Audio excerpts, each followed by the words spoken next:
here's the idea behind the question. All of you guys as students are part of Omni. Maybe it's your first night. We're glad you're here. Hopefully you stay. But whether it's your first night or you've been here 6 years, like Nikki, all of you guys are part of Omni. So what part does Omni play in you living missional? I think definitely being in leadership, which I encourage you guys all to join. It's an awesome opportunity. It opens a lot of opportunities to go out into the community and really be able to just talk to them and invite them to church. So yeah, I think it gives you more opportunities to go out.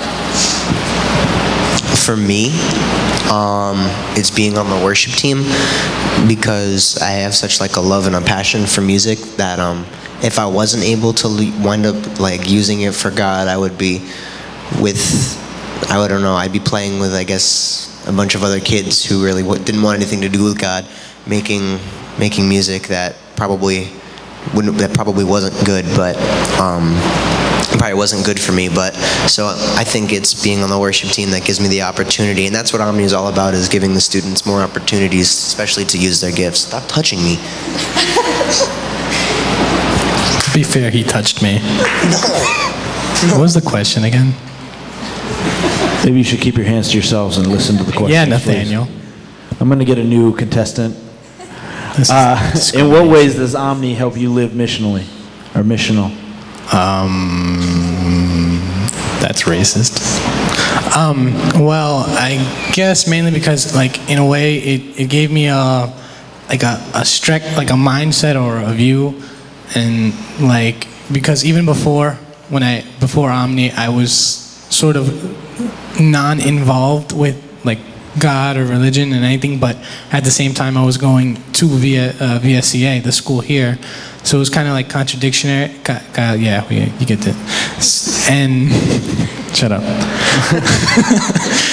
So in a way, when I came to Omni, the time we spent talking in the group, it kind of opened my mindset, and I had a better understanding of some stuff, some other questions I had in my mind that I didn't really say out loud, but we kind of discuss.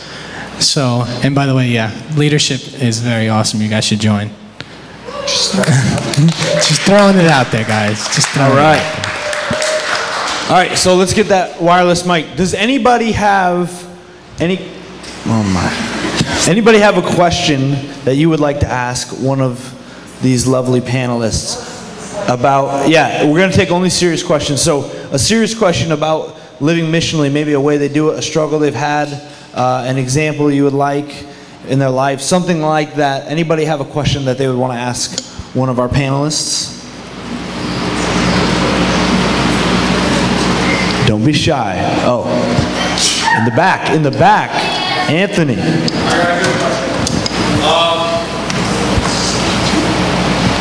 If like you feel that you've been put in a spot to represent the gospel to somebody, right?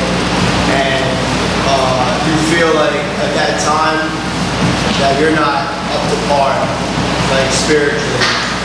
Say you're sitting like 20 minutes before, right? You haven't like asked God to forgive you yet or whatever. Like you're just convicted about something that happened to you that day. You know what I mean? And you like specifically said like, God, I'm putting you aside right now. I want to do what I want to do, right? And then 20 minutes later, you're waiting for a train, and there's a guy that has a bottle of vodka at 9 in the morning. You know what I mean? And you feel like you're there for that reason to tell that guy that he doesn't have to be drinking that bottle right now. You know what I mean? So like, how would you going about be able to like represent the gospel in that situation? Oh, we got to volunteer. All right, so just in case you guys didn't hear, and we're also videoing this, so just so we can get on video, the question is, I didn't tell the panelists that. The question is, how do you balance living for God? So when you mess up and make a mistake and sin, how do you balance that with still sharing the gospel? Because sometimes we sin a lot, as all of us do, and we fall short. So Nathaniel, you were going to tackle that one. Well, in the situation you gave, you were talking about like the guy at the train station or whatever, and you really feel like God put it in your heart to speak to them, but you're also dealing with what's going on internally about what you did, and you're worried that you're not in the right place or whatever, but the fact of the matter is that person may not have another opportunity. They may, who knows how long they've been drinking, they could roll over and get hit by the train for all you know. You know, they may never have another opportunity. So you gotta take every opportunity you have, especially if you feel like God's telling you to do it, no matter what you did. Why is that funny? It's so intense. That escalated quickly. All right, very good answer. And here's something to think about, guys. Remember, the important thing when you're thinking about these questions like this is to remember what the gospel is. So the gospel is not that you are perfect. The message that you're sending to people is not, look at me because I'm so good and I do everything right. And so therefore, if that was the message, whenever you did something wrong, you would be unable to spread the message, right? So if you had to be like 98% pure and holy in order to tell anybody about Jesus, none of us would ever tell anybody about Jesus. I would never get up here and preach. None of our leaders would show up because we are all sinners. We all fall short. We all mess up. So that's not the gospel. The gospel is not follow Vinny because he's perfect. The gospel is Vinny is a screw up like the rest of us. We love him. But we've all fallen short, just like Vinny. We've all messed up, and obviously so is this person, and they are in need of a Savior the same way we're in need of a Savior. So the greatest and biggest part of following Jesus is humility, because none of us deserve God's grace, but we all get it. So just like whether you're the bum on the street drinking at 9 in the morning, or you're, Vinny walking on the train station seeing him who just made a mistake half an hour before, we all share the common thing that we need a Savior. So when you're a Christian, the gospel is humility. It's I need a Savior and I found him, and it's Jesus. So just like I need him, you need him. We all need him. Now that doesn't give us license to go live however we want, because if we really want to follow Christ, we should line our lives up, submit our lives like we talked about last week. But when you fall short, when you mess up, the gospel is still the same. And that's when you need it more than ever. So remind yourselves of that. Great question. Any other questions, guys?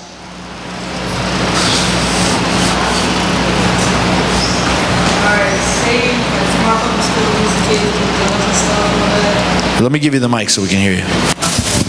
Alright, I'm from this public school, and these kids do drugs around the corners of school and do inappropriate things in school, like skip class and all that stuff, bring knives and guns, all that.